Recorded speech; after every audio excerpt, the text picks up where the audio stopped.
Dati suot niya ay coverall, lumalayo sa pampang.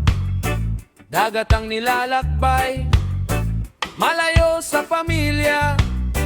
Bit-bit ang pangarap, sa gitna ng karagatan, alon ng kasama.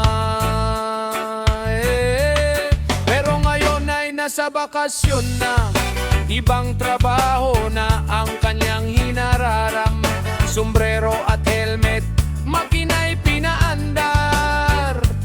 Sa kalsada, ngayon siya ay humaharap. Mula sa gitnang dagat hanggang sa kalsada, bawat butil ng pawis siya ay nagtiyaga na. Dati hangin at bagyo ang kalaban, yung traffic at init ang pinagdaanan ng pusong mandaragat, kaluluwang mananakay. Para sa pamilya, ito ay kayang-kaya, man sa karagatan o kaya ay sa kalsada. Buhay na pinili, hindi bibitaw kailanman. Marunong mag-navigate, alam ang direksyon. Kahit anong mangyari, mayroong solusyon. Ang kanyang kompas ay nasa isip lang. Lahat ng problema kanyang nilalang. Bawat kilometro, bawat milya ng daan, kahit nakakapagod, nakangiti pa rin naman. Bit-bit ang kargada, hatid ay pag-asa, habang ang mga ilaw ng syudad ay kumikisla. Mula sa gitna hanggang sa kalsada, bawat butil ng pawis siya ay nagtiyaga na. Pati hangin at bagyo ang kalaban, yung traffic at init ang pinagdaan ng pusong mandaragat, kaluluwang mananakay. Para sa pamilya, ito ay kayang-kaya, man sa karagatan o kaya ay sa kalsada. Buhay na pinili, hindi bibitaw kailanman.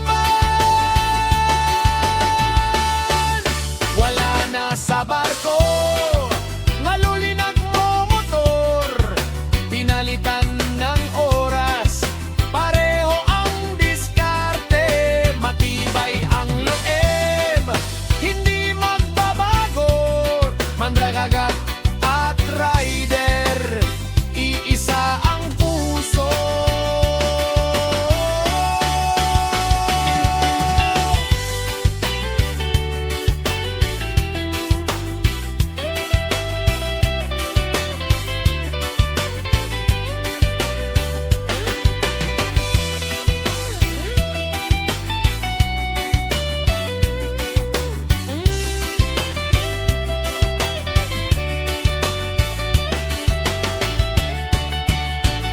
Mula sa gitna dagat hanggang sa kalsada, bawat butil ng pawis siya ay nagtiyaga na.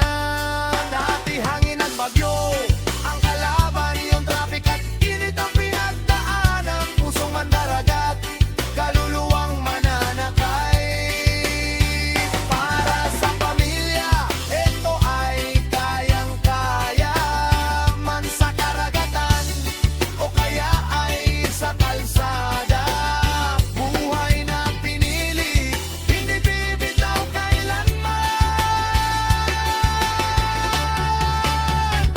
Alon at gulong, oon alon at gulong, tuloy lang ang biyahe.